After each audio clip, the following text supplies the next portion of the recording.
Selamat siang semuanya, Pak Binsar dan teman-teman. Hari ini saya dan rekan saya Iwal Sanjaya dan saya Litiana Natali akan membahas jurnal kami yang membahas tentang peran agama dalam membentuk masyarakat yang toleransi. Baik, untuk yang pertama, di bab pertama itu ada latar belakang.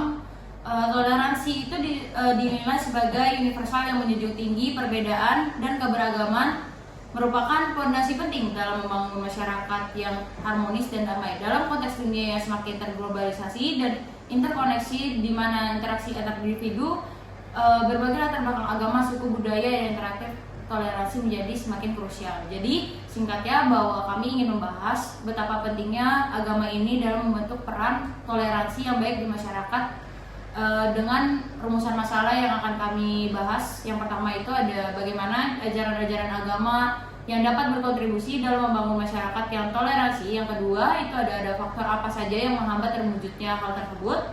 Lalu peran tokoh agama dan lembaga keagamaan, pendidikan keagamaan dalam membentuk sikap non toleransi.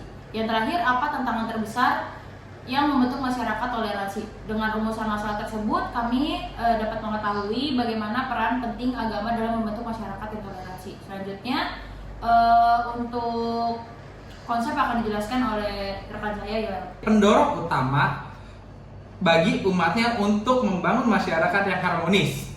Oleh karena banyak agama yang mengajarkan nilai-nilai universal seperti kasih sayang, keadilan, dan persaudaraan. Misalnya dalam agama Islam terdapat konsep dakwah dan atau persaudaraan dan toleransi.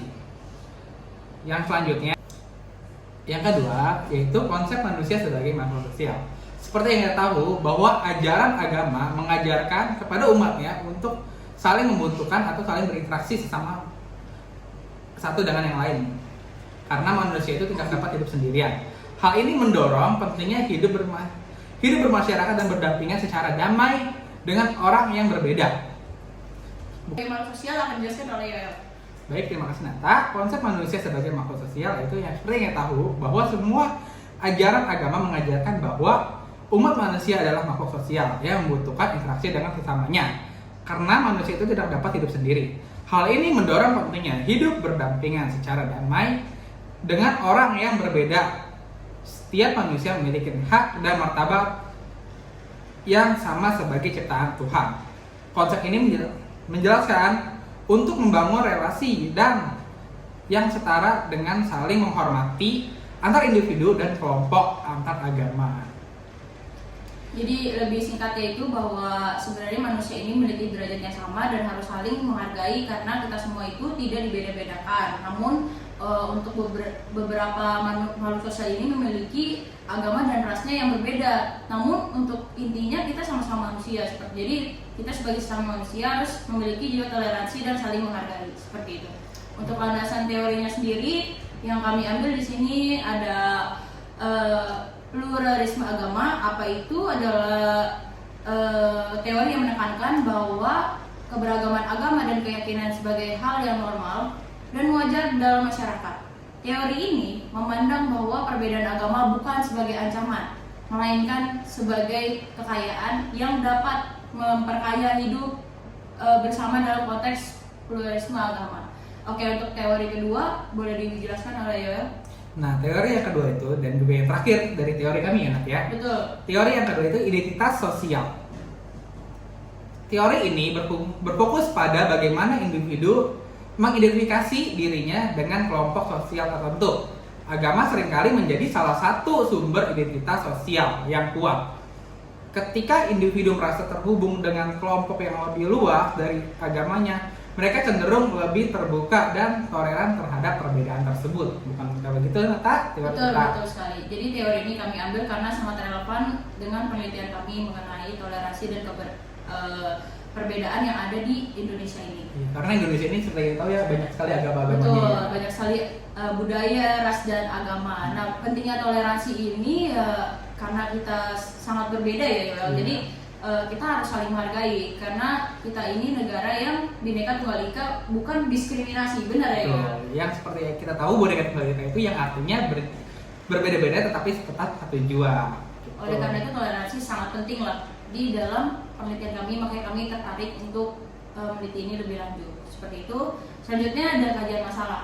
Masyarakat yang toleran adalah masyarakat yang mampu menerima, menghormati, dan hidup berdampingan dengan perbedaan, baik dalam hal agama, budaya, etnis, ataupun pandangan hidup. Dalam konteks ini, agama sebagai bentuk keyakinan manusia terhadap sesuatu yang bersifat supranatural. Ternyata seakan menyertai manusia dan ruang lingkup kehidupannya yang luas. Agama juga memiliki nilai-nilai bagi kehidupan manusia sebagai orang per orang, seperti yang dijelaskan oleh Nurbeti et al. 2018. Baik, untuk selanjutnya kami tadi sudah menjelaskan bahwa kami sudah ada rumusan masalah, ada 4 rumusan masalah, dan kami sudah melakukan analisis masalah untuk rumusan masalah tersebut. Baik, yang pertama boleh dijelaskan oleh Yoel. Dari rumusan masalah tersebut, yang pertama itulah ajaran agama memiliki peran yang sangat penting dalam membangun masyarakat yang toleransi dan inklusif. Dengan mengajarkan nilai-nilai moral dan etika, ajaran tentang kasih sayang dan perdamaian seperti dalam Kristen dan Islam mengajarkan pentingnya mengasihi sesama dan hidup berdampingan dalam masyarakat untuk lebih toleransi terhadap perbedaan agama, yang mendorong umatnya untuk saling menghormati. Dan ada beberapa konsep, yaitu konsep apa tuh Nat? Konsepnya? Baik, untuk konsepnya sendiri itu ada konsep asmima dalam agama Hindu yang mengajarkan untuk saling menghormati dan tidak kekerasan serta menghargai keyakinan orang lain. Baik, selanjutnya apa sih faktor-faktor yang mendorong terwujudnya toleransi dalam masyarakat beragama?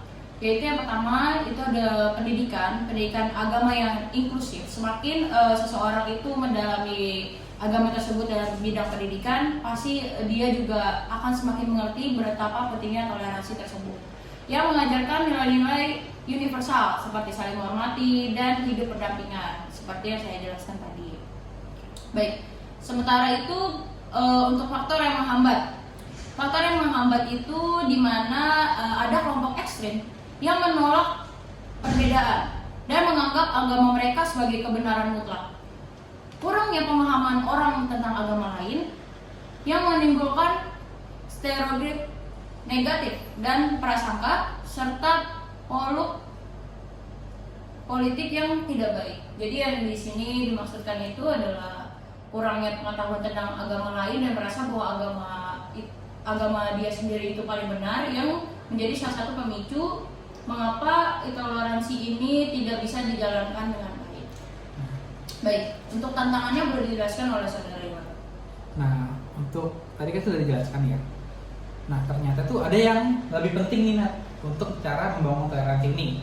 Seperti adalah tokoh agama. Tokoh agama itu memiliki peran yang sangat penting dalam membangun toleransi di Indonesia ini. Pengajarnya, betul. Tokoh agama atau lembaga keagamaan dan pendidikan agama memiliki peran yang sangat penting dalam membentuk sikap toleransi terhadap masyarakat.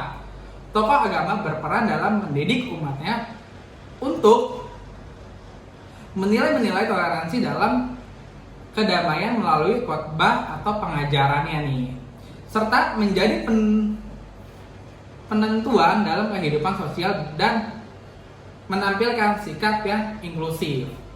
Lembaga keagamaan dapat memfasilitasi dialog antar agama dan mempromosikan nilai-nilai modernisasi untuk mengurangi eksterminasi. Kartu lu udah anjir. Enggak, lu masuk terlalu. Hal ini untuk mempromosikan nilai-nilai dan untuk mengurangi eksterminasi gitu.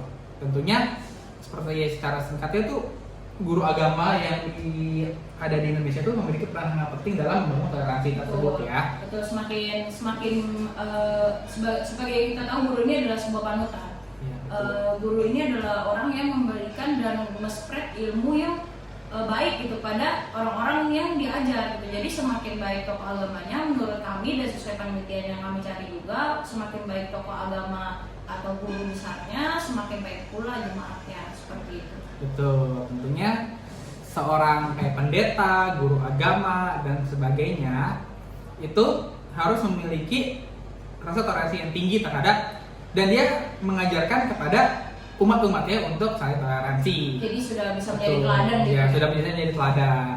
Kalau saja gurunya menjadi teladan dan murid juga pasti mengikuti. Betul kan? Nah, Baik, selanjutnya ada tinjauan masalah. Untuk tinjauannya masalah sendiri ini sudah sangat jelas bahwa agama itu memiliki peran yang sangat penting untuk membangun peran toleransi yang ada di masyarakat. Dalam konteks ini menunjuk pada kemampuan individu atau kelompok yang dapat menerima dan menghargai perbedaan yang ada di dalam masyarakat. Oleh karena itu kami meneliti bahwasannya peran agama itu memang sangat penting. Semakin baik ajaran agamanya, bahkan tokoh agamanya yang mengajarkan agama tersebut bisa mengimplementasikan bahwa toleransi itu sangat penting dan bisa direalisasikan, benar ya Yoel, dalam masyarakat, dalam kehidupan sehari-hari seperti itu. Jadi seperti yang kita tahu, sebagian besar agama di dunia itu mengajarkan nih tentang nilai-nilai universal yang mendukung terciptanya toleransi, seperti yang tadi saudara Yoel jelaskan, seperti kasih sayang dalam Kristen, contohnya ada buah kasih ya. Iya, buah kasih. Ada buah kasih, ada perdamaian juga, dan keadilan sebagai contoh seperti itu.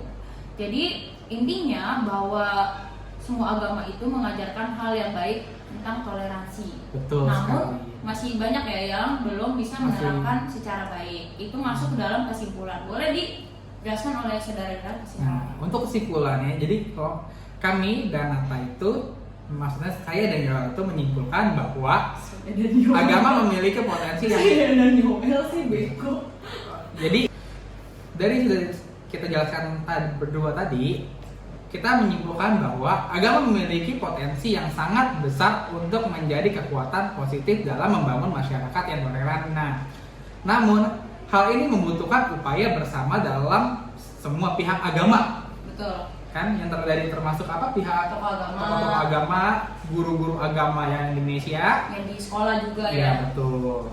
Dan termasuk para pemimpinnya nih Nat, ketuanya. Kan contohnya kayak Islam tuh ada apa ketuanya, kayak ketua santrinya, ya, ketua santrinya mungkin itu. kalau di Kristen mungkin ketua youth-nya gitu ya. Betul. Jadi ada ketua-ketua dari organisasi di agama itu sendiri. Mungkin kalau dari Islam itu rohis misalkan seperti itu. Jadi ada ketuanya juga bisa memberikan contoh dan teladan lah bagi orang-orang yang dipimpin seperti itu ya. Namun kenyataannya nih Yoel, seperti yang kita sudah research, dalam praktiknya masih banyak sekali yang kurang, masih banyak diskriminasi, masih banyak yang agama-agama atau etnis-etnis yang tidak menghargai agama lain. Ya sebenarnya ini adalah sebuah hal yang tidak bisa dibenarkan. Dimanapun dan kapanpun kita sebagai manusia sosial, kita harus menghargai perbedaan. Betul ya Yoel? Betul. Menurut Yoel sendiri, apakah praktek di Indonesia ini sudah baik secara toleransinya? Secara toleransinya sih menurut saya sih masih banyak kurangnya, tapi lebih lah, sekarang tuh lebih improve lah. Contohnya tuh kita tuh kemarin tuh merayakan Natal tuh di GBK rame-rame. Nah itu tuh salah satu toleransi yang kuat. Jadi tuh ternyata tuh kenyataan itu UMKM yang dagang gitu tuh yang luar iya, jadi non Kristen gitu. Jadi maksud Yoel ini dengan kita saling toleransi, kita bisa memberikan berkat juga gitu ya bagi orang lain. Pada orang lain. Padahal gitu. Dia tidak seagama dengan kita, Betul. tapi kita bisa menjadi berkat juga buat orang lain. Menjadi wadah tempat mereka untuk mencari rezeki lah, mulai dari toleransi tersebut. Gitu. Baik, itu sekian saja dari kita. Saya Litiana Natali dan saya Yoel Sanjaya. Pamit, kami sudah menjelaskan video ini, kurang lebihnya kami mohon maaf. Terima kasih. Terima kasih. Selanjutnya ada dari Hindu, ada Ahimsa atau non kekerasan dan agama Buddha yang mengajarkan bela kasih terhadap kehidupan. Untuk konsep yang kedua ada apa ya? Untuk konsep yang kedua itu ada manusia sebagai makhluk sosial.